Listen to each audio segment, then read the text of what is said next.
The Coach Peggy Show, all things wellness with Coach Peggy Wellms. How many people in your life have told you you're half of this or half of that? Have you settled for less than being all? Well, no more. Welcome to the Coach Peggy Show.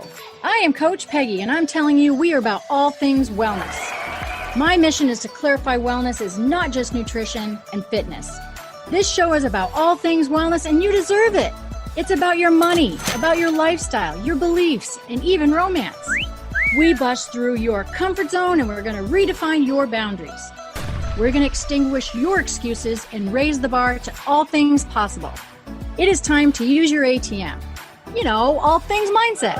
We're going to be bold, and we're going to be badass. We're never going to be half in, so welcome to All Things Wellness. Hey everybody, welcome to the Coach Peggy Show. I am Coach Peggy. Happy Tuesday. Love is in the air. Valentine's Day is right around the corner. I am so excited. I want you to think about a loved one, or maybe you're your own loved one, or a new loved one. And so my guest today, this is a perfect timing to have him on the show. And, you know, we're all about wellness and well-being. That's what I do for all these years. And so when I started this new show, I have all these different dimensions, right, in my wellness wheel. So we go 24 spokes deep. This guy meets a bunch of them. Can't even tell you how excited I am. So Miguel is actually my first guest on my brand new show. So I usually lead with a quote. So before I read you his bio, I actually took one of his quotes, which is actually his tagline he uses. But here you go. When the two become one, we are home. Miguel, that's beautiful. Thank you. Look at you just absorb your own little words. How cute are you right now? So listen, Zach, pop up if you could that spoke for us, that wheel for you guys that are watching. So I've got four quadrants. It's heart, spirit, mind, and body. And we go really deep with those, okay? It's not just nutrition or exercise. Let me tell you, we're here. Miguel's going to hit relationships, belief, faith, growth, development, values, passion. The story goes on. So let me talk to you about his bio real quick. He is very, very unique. This is not his first rodeo. He's been around a hot minute. So he holds qualifications in teaching and counseling and coaching. But his most important qualifications to me are the 20 years of personal spiritual practice and deep commitment to healing, right? Those profound traumas that we have in ourselves as a baby, young boy, I'm sure into manhood all the way up. So his personal experiences, his journey, fragmentation, all those depression, dis-ease. He is here to share his personal journey, but you guys are going to relate. I am telling you, you're going to relate to this. And Miguel, you can't write a story like this without living it. So welcome from the UK, Miguel Dean. Thank you very much, Peggy. Thank you so much for inviting me. It's a pleasure to be here, and all those, all those interesting things that you shared about me, because it's, we kind of get into the moment, and this is where we are, and sometimes it's good to just to remember where I came from and the crazy journey that I've traveled to be here today. You know, that's funny when somebody else talks about us. It's usually to someone else. And often when they talk to someone else, that's when we wish we could hear all those beautiful accolades of all the things that we've done. And you've done it all. I've researched you. I've stalked you. I've researched you. So I'm excited to have you share your stories. So listen, I don't know if you, I know you realized this because it's in your darn book, but I can't even remember what specific page it was. But as I was reading it and I was thinking about bringing you on the show this week, I was like, reading it, and the male character looks down in the bottom right of his laptop without realizing it's February 14th. So when you're writing in the book, it's actually about the date that we're upon. So isn't it interesting timing? Yeah. There was a lot of synchronicity, as you're aware, in that book. Just what I like to call it magic, stuff that we can't really get our head around. But yeah, it was riddled with magic, and and I guess my life has been riddled with magic as well. It has. It has. And so I thought, Bring Him Home is a very unique book. You took a very unique twist instead of just this autobiography that is just bullet points of this is me and this is what happened. And now I'm going to take you through all these lessons and you can do a workbook now and discover yourself. It really is deceiving when you read what the book is about and you pick it up and you're very surprised about the characters and pleasantly surprised. So you guys, before when we were doing an outtake, getting ready for the commercial to come on, and I said to Miguel, I said, this is like a Harlequin romance. I mean, this book like had me captivated. I said, Peggy, this is a horrible UK accent. Peggy, I don't even know what a Harlequin romance book is. For those of you who are American or maybe abroad, you do know that. And it's a love story. And it's written really beautifully. Can you tell us how we're chatting today? What your journey was that got you? I know we can't go through all of your years, but kind of what got you started? What happened with your mama, maybe? Yeah. Okay. Mama died when I was about 7 months old. She was pretty ill for the first 7 months, while she was around. And then she wasn't around anymore. I was looked after then by my auntie for about a year. My dad remarried, and then I was reunited with my brothers and sisters and my dad and my new stepmom. And then my stepmom had her own child with my father when I was about 5.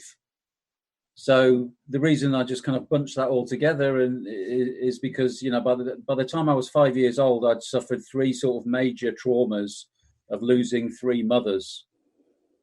Because when my stepmother gave birth to her own child, something changed in her, and she became quite angry and abusive and violent, and we were treated very differently to her son. So there was this kind of rejection and sort of, from there as well. So there was, 3 times big trauma: losing the divine feminine, losing mother, losing the embodiment of love. And, long story short, that led to very low self-esteem.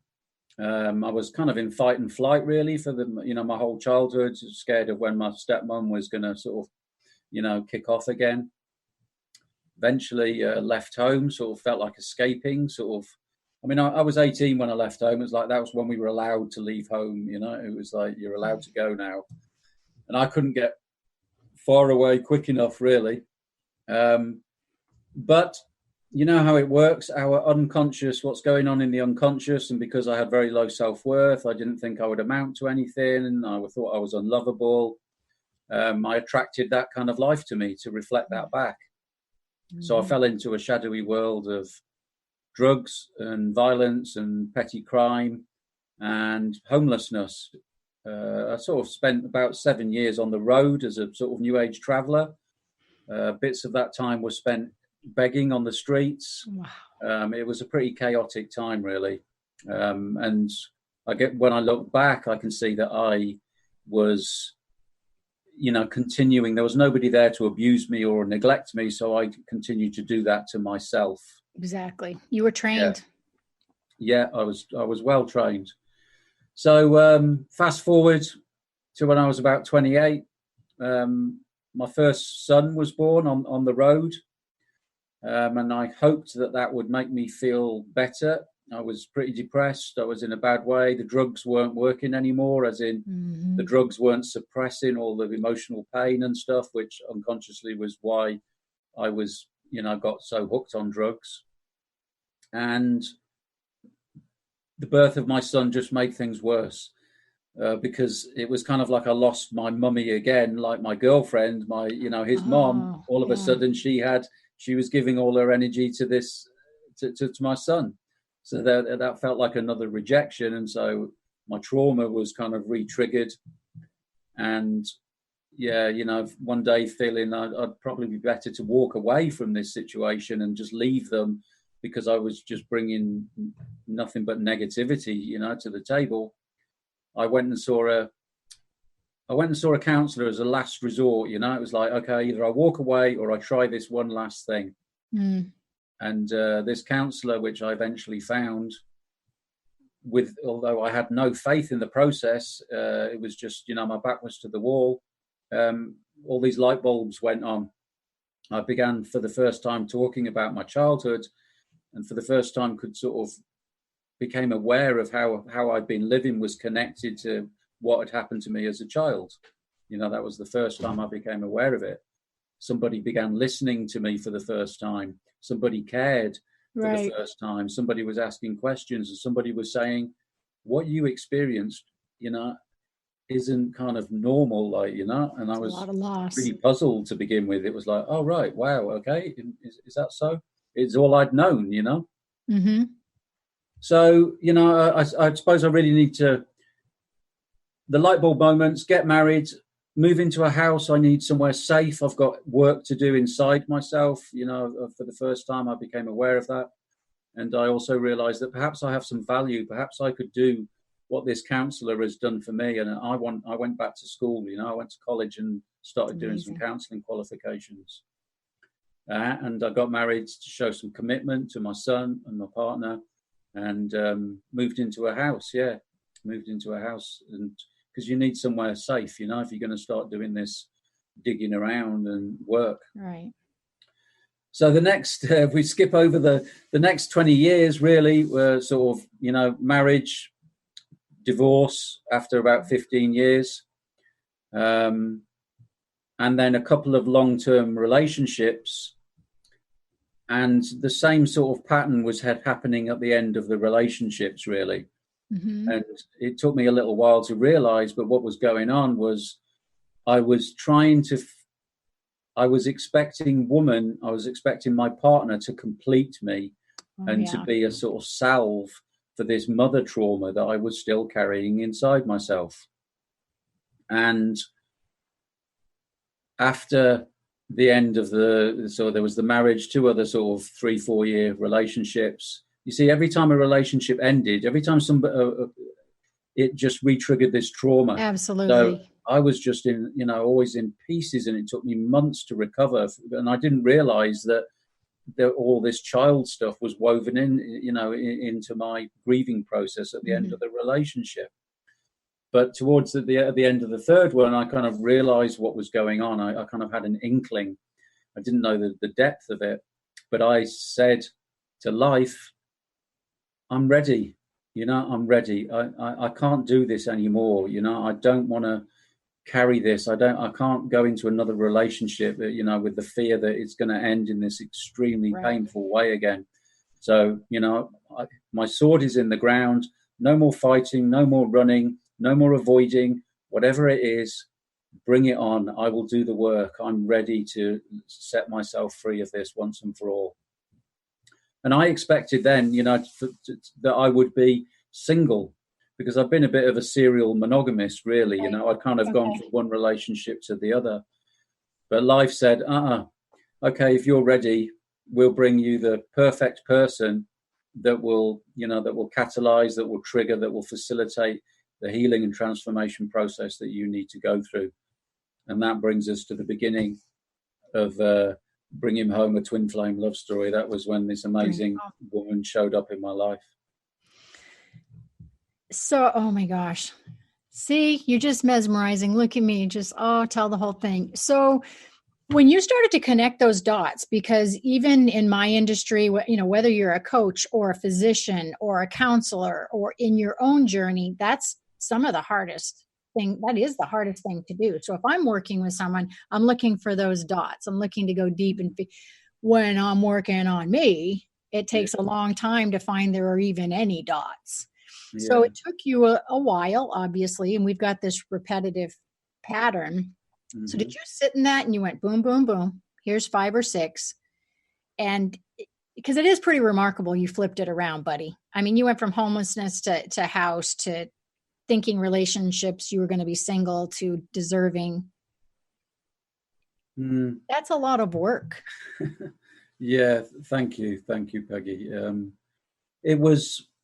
I think there's a couple of, well, there's all sorts of factors. For the first 10 years, probably from about 30 to 40, I read, loads of stuff, and I went on all sorts of spiritual retreats and workshops. I was hungry to learn and try and work this out. I knew that there was stuff that I needed to resolve within myself. So I was a voracious learner.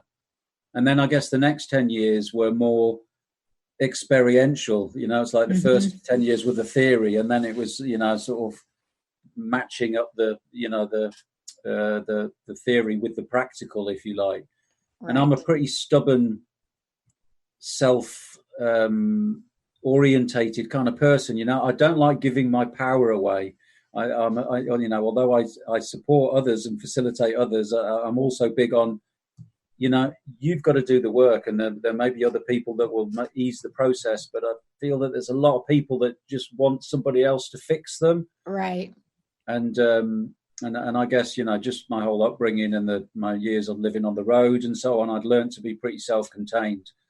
And so I'd become very self-aware, through going through the process that I've been through. You'd have to get where you are. Yeah, the mindfulness, the understanding my own process, the making that journey from the head back to the heart and beginning to feel the emotions. There were all sorts of kind of coincidences that happened. I found myself back in my body. I re-entered my body through dance and through Tai Chi, but there wasn't a conscious decision that I now know that the body, to a large extent, and the heart is the doorway to healing and transformation. But we have to have the courage, to go back to the heart, which we left behind because there was so much pain and trauma there. So that when we revisit it, the first thing we revisit is all that pain and trauma. Right. I didn't consciously know that's what I was doing. But so when you led into one of the things that you talk about in the book is the unconscious and the conscious relationship. I mean, that's really that's what you were doing towards the end in your healing. It was just trying to build. Yeah. Oh, that's within me. And that, I'm reading about that, and I'm trying to marry these fragments together. Yes. Yeah, absolutely. Yeah. It was very much a case of just becoming more conscious, really. But the thing is that the thing that always gets in the way of consciousness, it seems to me, is emotion. So when all a load of emotion and we're triggered comes up, it's like a fog, it's like a cloud, and we can be really self-aware and really kind of centered and grounded. But when your trauma gets triggered, and this was happening, through the book, it was like there was this terrified little boy within me that was, and then there was this really conscious man. And, gradually by standing in the fire, if you like, and daring to feel that trauma and be with it rather than getting stoned or getting busy or avoiding it, that more and more the man in me could sort of soothe the little boy and reassure him, and say, look, hey, this is all right. This isn't about what's happening now. We are emptying out the trauma, the feelings that we weren't able to express and feel then. I strongly believe I never used to say this. I came from the era of coaching where we said, knowledge is everything, be aware. It's crap, because knowledge isn't everything. And we'd have everything fixed, and you and I wouldn't be in business or chatting because we're pretty smart people. But it's that emotion that hiccups that knowledge, even if we have good habits and meditation and Tai Chi every day, that just puts us back to that 2-year-old in the crib that's been abandoned or whatever the trauma is. Yeah. Wow. I always say knowledge isn't power. It's the application of knowledge that is power. Very good.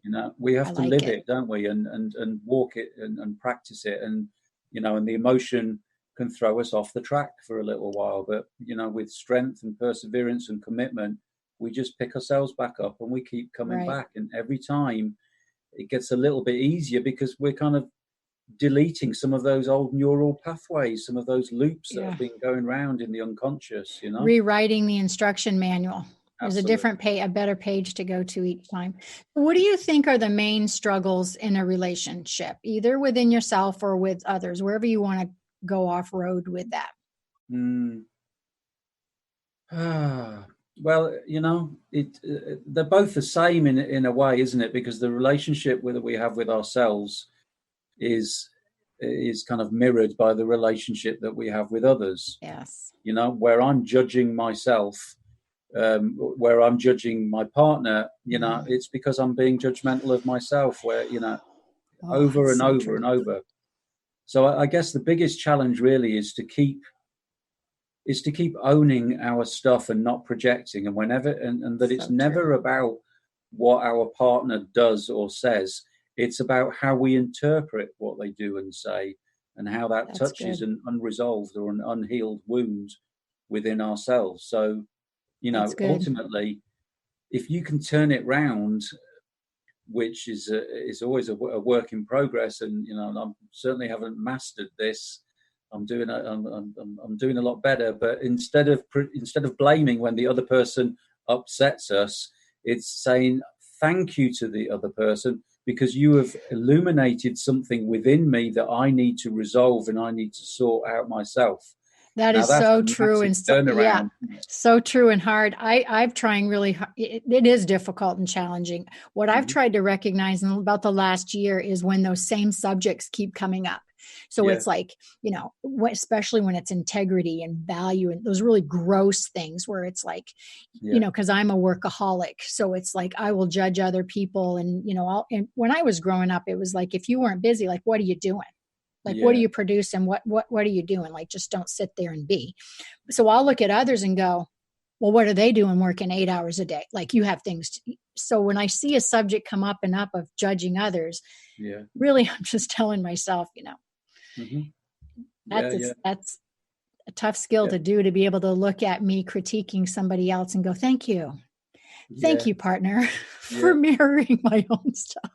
Well, my story, of course, you know, with my partner, with my twin flame, what she did so beautifully was she kept closing down. She would shut down emotionally, or, you know, or she would physically leave. Yes. And that was the perfect conditions. You know, she just reconstructed, recreated exactly the same conditions of being abandoned and being left when I was a child.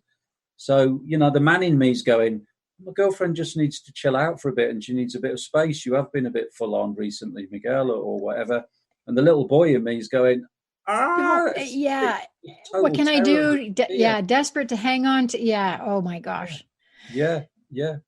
So well, we're going to come back because this is so much fun. And Zach's going to take us to commercial. And you guys, you are listening to the Coach Couch and Coffee. See how habit that is? That was my last show. Oh. The Coach Peggy Show. See how quickly I forget that I've evolved, Miguel? Oh, my goodness sakes alive. When we come back, we're going to do our lightning round and chat more with Miguel. So stay tuned.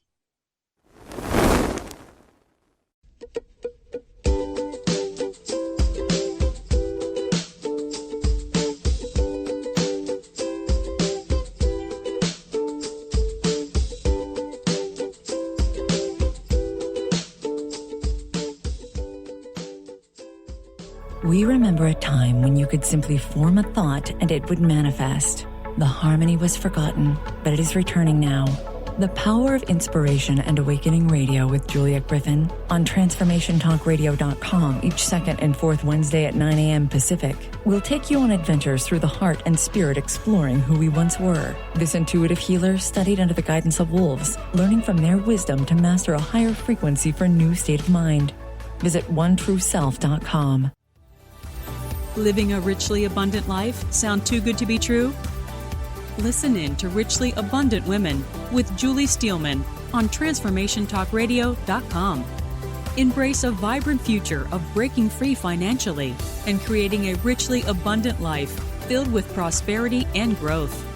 To learn more about Julie Steelman and Richly Abundant Women, visit www.juliesteelman.com. many times do you find yourself saying, "It was nothing," or "just doing my job," when really you knocked it out of the park? How did you get like this? Next time someone tells you "great job," you'll know how to accept it and not deflect it by listening to Courage to Be Seen Radio with host Sherry Clark. Sherry Clark is an experienced global engineering leader, coach, and mentor. From her experiences one-on-one coaching to corporate consulting and executive coaching, Sherry has learned many women need at least 3 things to discover and face success.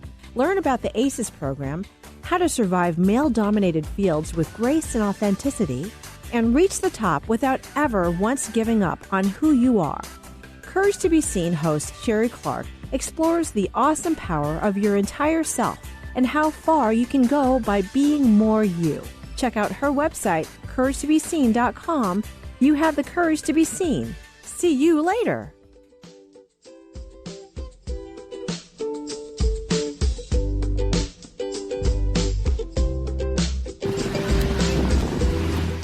Hey, you guys, welcome back to the Coach Peggy Show. I am here with Miguel Dean, who has written an amazing book, Bring Him Home. And he is so much fun. And I'm not just pushing a book. You know how I am. I read my books.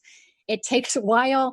I have an hour show every single week, Tuesday nights at 6 p.m. Eastern. But I am not bringing a guest on just to bring a guest on. I look at who they are, what they align with me. I don't bring on somebody that doesn't align or teach me or will teach you. So my buddy here, I felt like we just somehow collided in this universe to chat.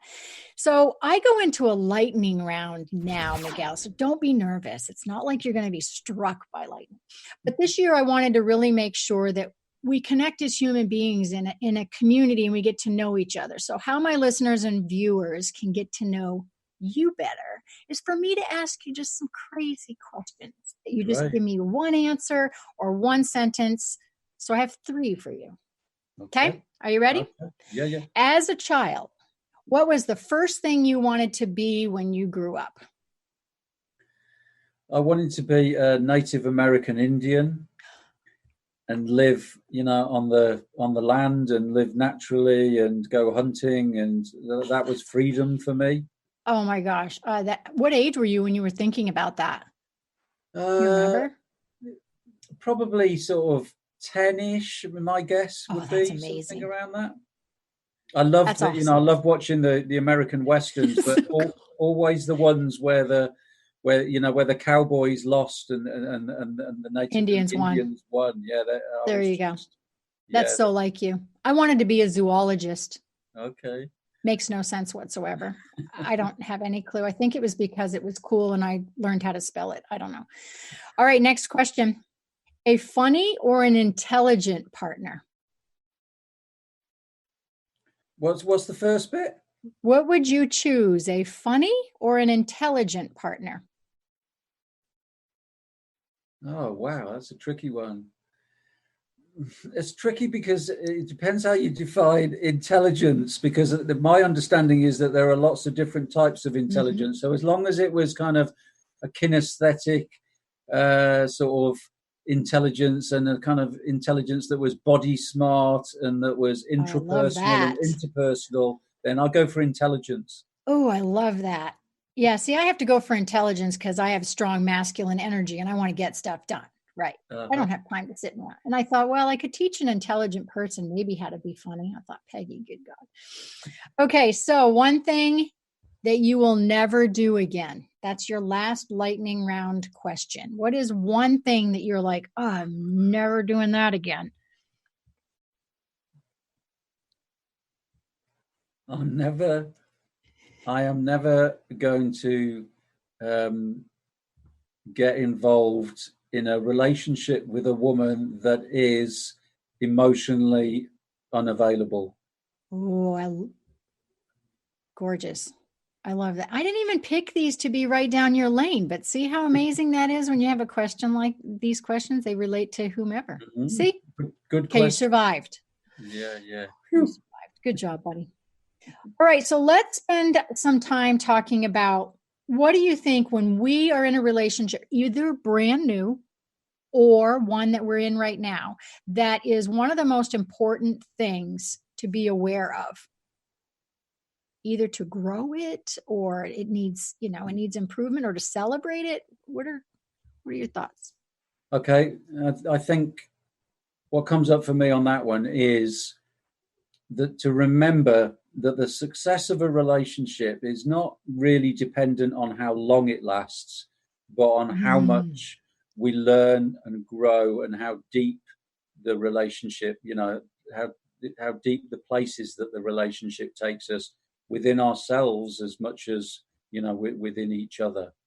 Because, I think there's a lot of, I think it puts unnecessary pressure, this kind of idea that to be a successful relationship, you have to stay together forever. That's what I was just going to ask you. You know? Yeah, good point. It doesn't have to be forever. It needs to be really strong for now, which nobody wants to hear that, of course.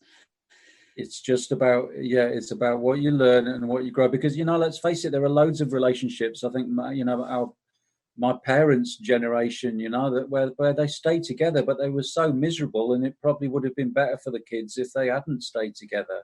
So true. So don't feel that, and I guess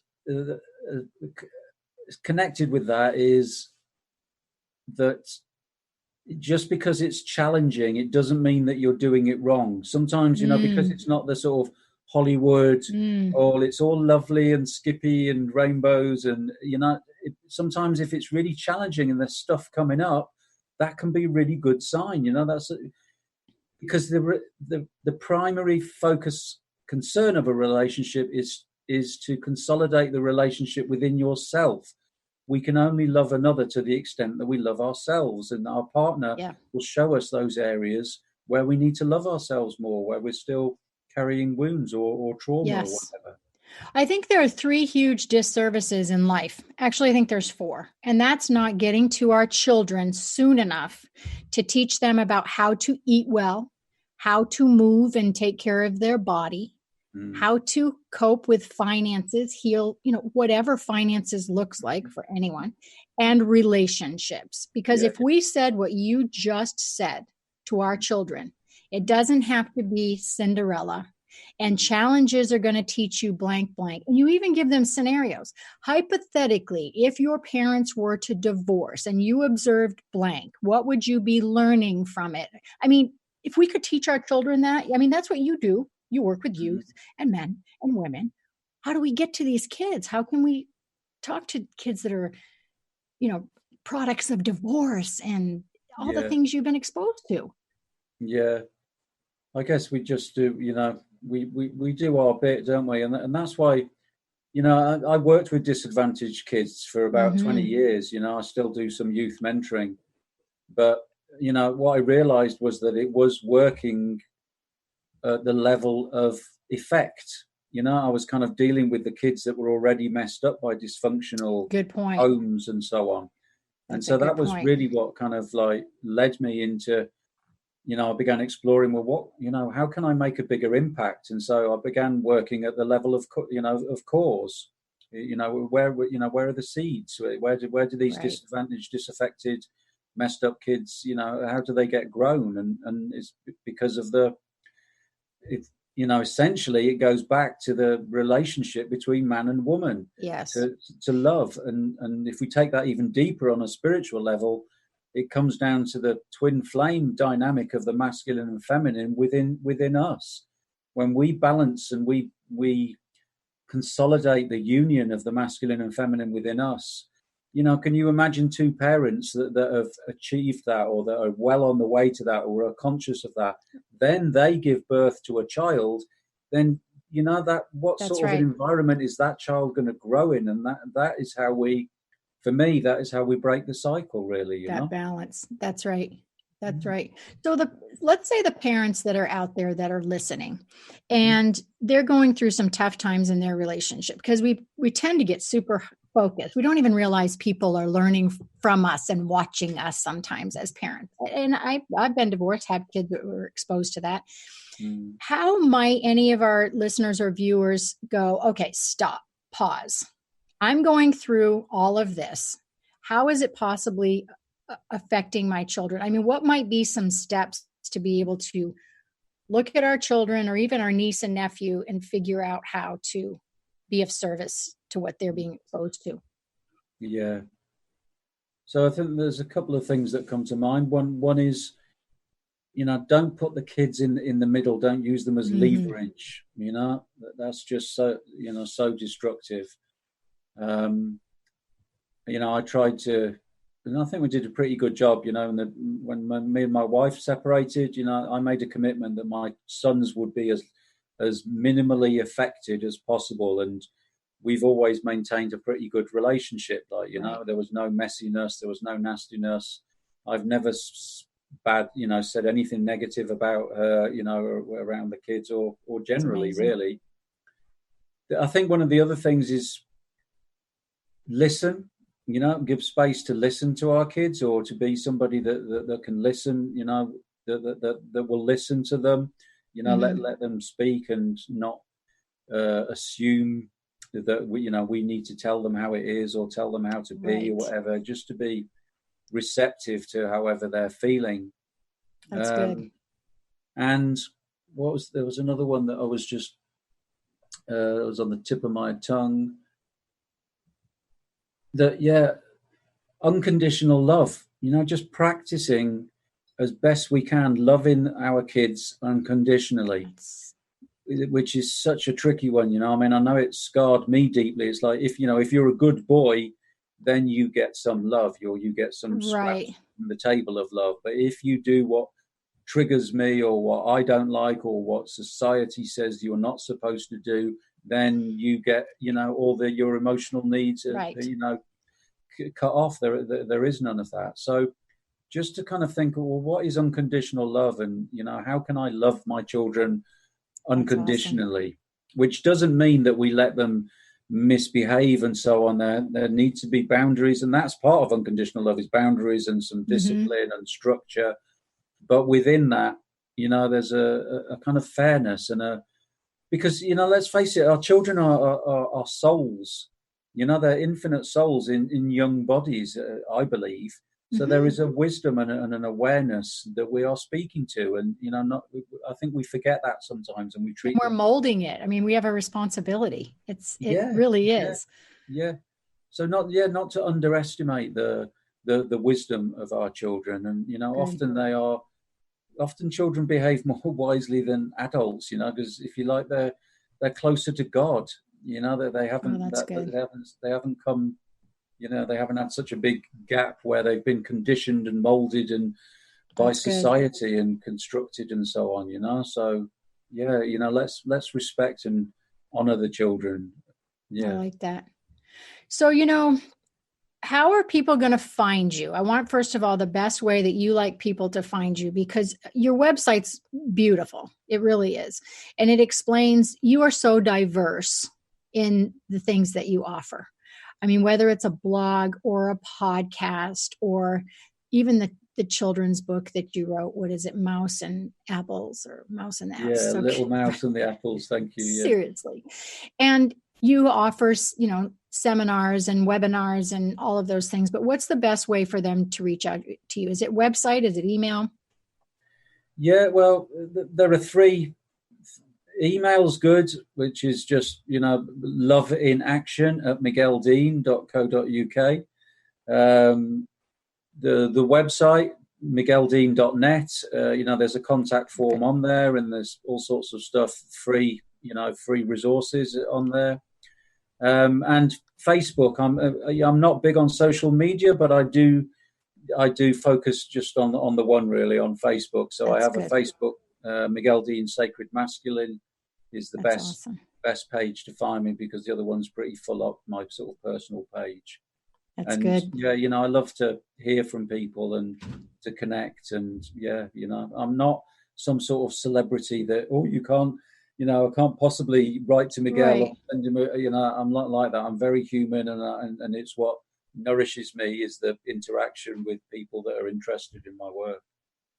That's amazing. And if anybody wants to reach out to me, anything that, even if sometimes questions will come at me that were for a guest that I can get enough compiled to have just you back with an open forum, that's always fun. So you guys can always find me at peggy@allthingswellness.com. I want you to leave us with a thought, kind of a call to action. So what would be a message or a call to action that you would say in your infinite wisdom that you wish either males or females out there would take if they had to take an action today to improve themselves or their relationships? What would you give us a tip on today?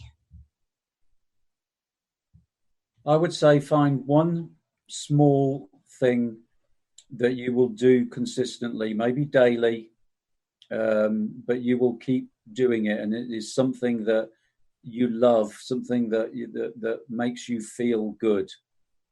Because my experience is, people ask me, how did you get from begging on the streets to where you are today? And I always say it is small things consistently done that result in massive changes. That's really good. So the key thing is to keep doing it. Just find something that honors yourself, that loves you, that is a message to yourself of you're worth something. I value you. I value me. Just find something, whether it's 5 minutes meditation or that's what I was just going to ask you. Now you need to tell me what your thing is. What are one of the things you do to honor yourself every day? You knew I was going to go there. Okay. Well, I do my Tai Chi. Tai Chi each morning because that makes me feel good. I walk every day in nature. That's a really important thing for me. That's kind of my meditation as well. Beautiful. There are lots of things that I do. There are lots of things. That's your lane, and you've embedded those. And I thank you for doing what you do. And I really do believe that you are making a social change. And I hope that you take advantage of the forums out there to share your story and not tell yourself it's not a worthy story, because it very much is. I think that we need to relate to people like you and live through you and learn from each other, because we are one. We really are. We certainly are. Thank you so much, Peggy. I feel topped up myself. Thank you for your kindness and thank you for the work that you're doing. When we all do a little bit, we all contribute a little bit. Again, it results in big changes, and there's big changes coming on this planet, right. and we're part of that. So, hallelujah. Very exciting. All right. Well, we're going to stay in touch. So you guys reach out to me if you need to find Miguel, and we will be back at you real shortly. We're going to take a commercial. You're listening to the Coach Peggy Show. Thank you. Thank you.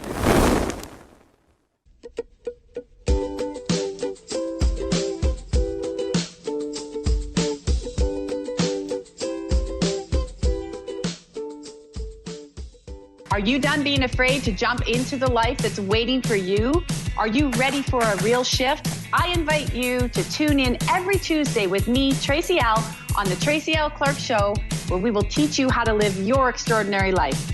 At 8 a.m. Pacific on Transformation Talk Radio, where I will provide the tools and the steps needed to help you transcend perceived limitations and move forward with an extraordinary life. For more information, visit me at tracylclark.com. It's time to shake out your money-making truth on Soul Wisdom Abundance with Jennifer Bloom, creating wealth from spiritual health on TransformationTalkRadio.com. This hit show is more than your roadmap to success. It's your compass to abundance through joy and ease. Jennifer Bloom teaches you about the soul's relationship to money and wealth, and how improving that relationship serves both you and the world. Learn more at jenniferbloom.com. Are you ready to transform your life and embrace magical experiences? Talking to Tanis with your host Tanis McCrae is here to help you find your joy in life. Tune in live every first and third Friday at 10 a.m. Pacific on TransformationTalkRadio.com. Let's awaken your experience and create the change necessary to take back your right to choose who you are. For more about Tanis, visit TalkingToTanis.com. Do you need a makeover on your finances? Do you have more month at the end of your money? Do you wonder where all your money goes? Donna at Palmore has been helping people since 2015 gain control of money so they can live out their purpose. If you need help or know someone that does, go to proverbsfinancialcoaching.com to book your free 30-minute consultation.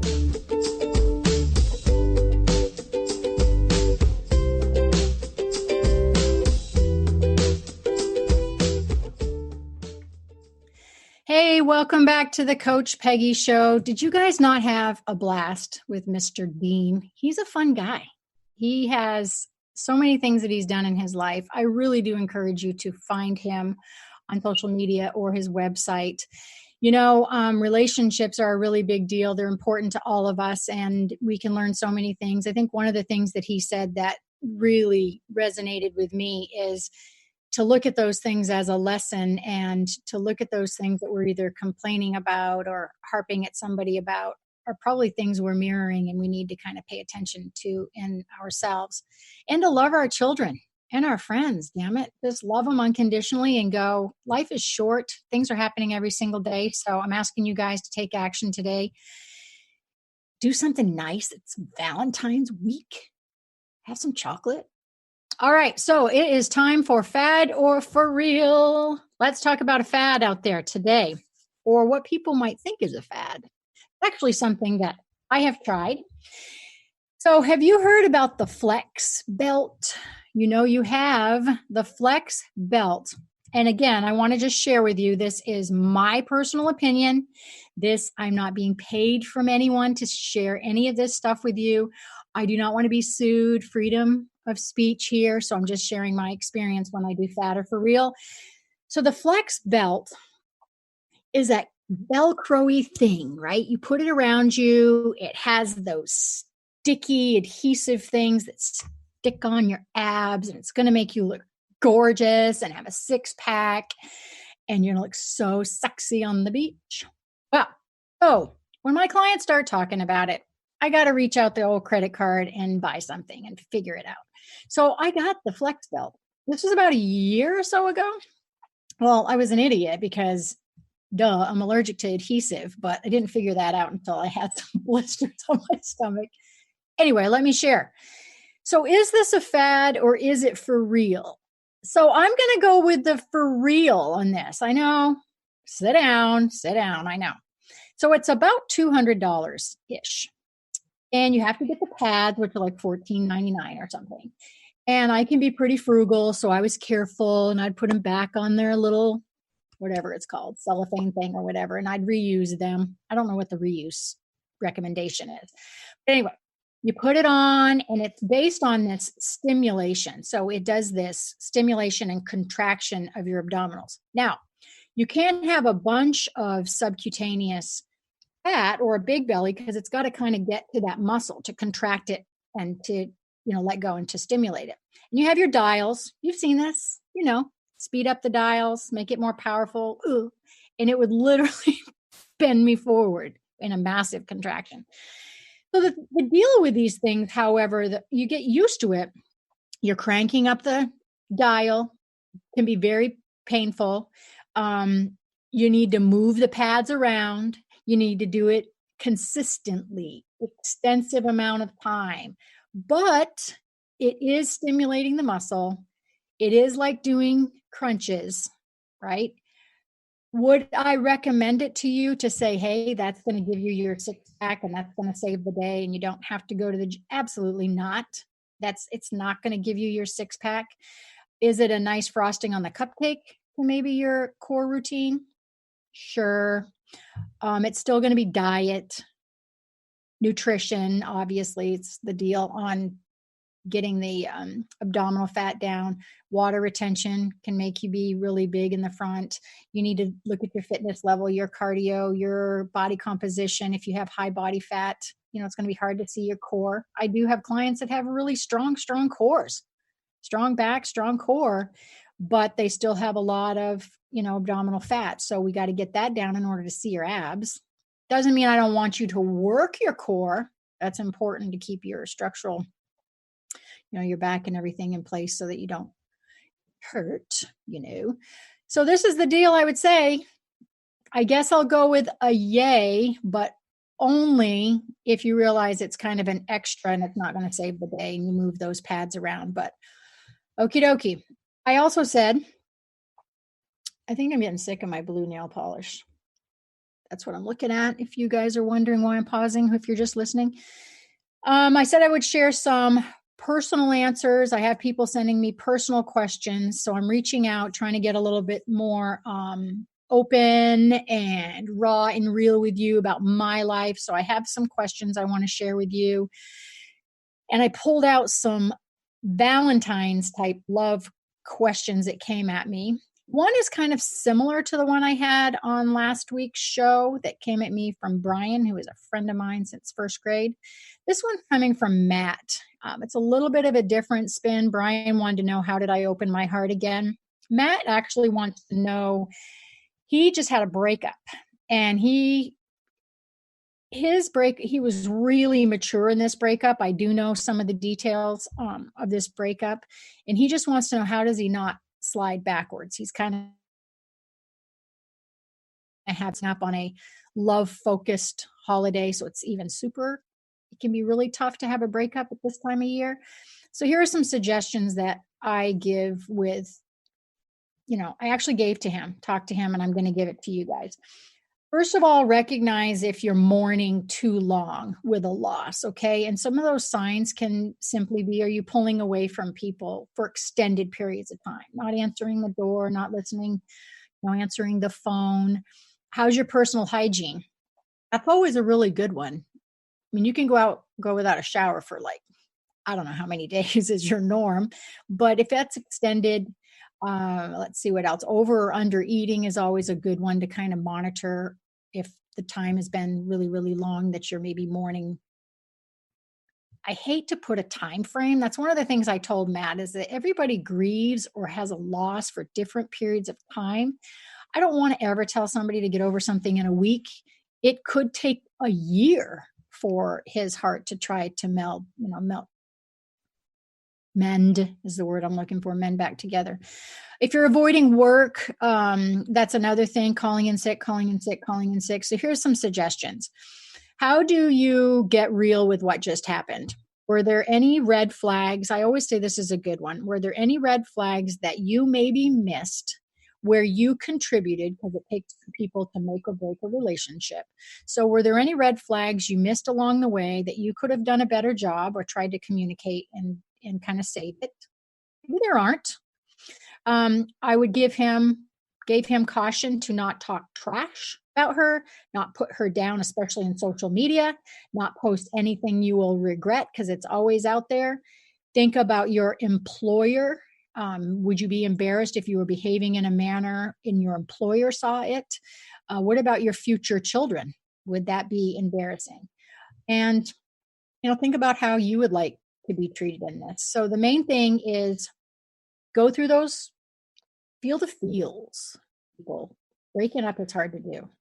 And eventually, I think the best part to do this is we fell in love when we saw something. They saw something amazing in us, and we saw something amazing in them. So look at the good times. And eventually, if you can, look back at maybe some of the pictures if it was, a good time. Because if you don't heal through the good and the bad of a relationship, you're going to take that crap forward, and you're going to find the same types of relationships, and just is what it is. All right, that's my advice on that one. So let me tell you about some shows coming up next week on the 18th. I have got Kat Canavos. Name is so hard to say sometimes. Canavos. She's been on Dr. Oz, NBC, The Doctor Show, all those fun things, written several books. She's going to talk to us about chaos to clarity. I want you to email me, and I'm going to post this on social media as well. She is fantastic about interpreting dreams. And so she had breast cancer 3 times and actually had some dreams about it coming and things that happen. So if you have any dreams you are having consistently where something is happening, I want to hear about it, because we are going to talk to her about it. That's next Tuesday, the 18th. 25th, Lynn Riley, professional counselor, observer, life in general. She wrote a book, 30 Days to Me. It's a great how-to guide on personal awareness and some action steps. And then Bonnie McLean is on March 3rd. Going to talk to her about integrative medicine, the best of both worlds, science, medical technology, healing, all of that fun stuff, East and West.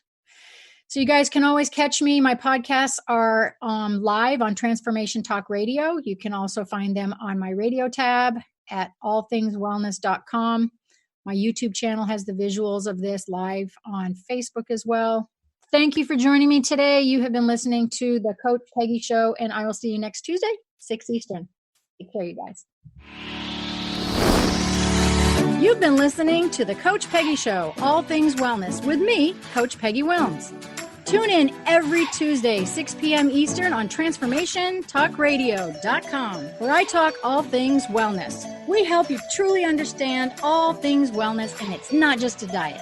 We get bold, we get badass, and we never go half in. For more information or to connect with me, go visit allthingswellness.com.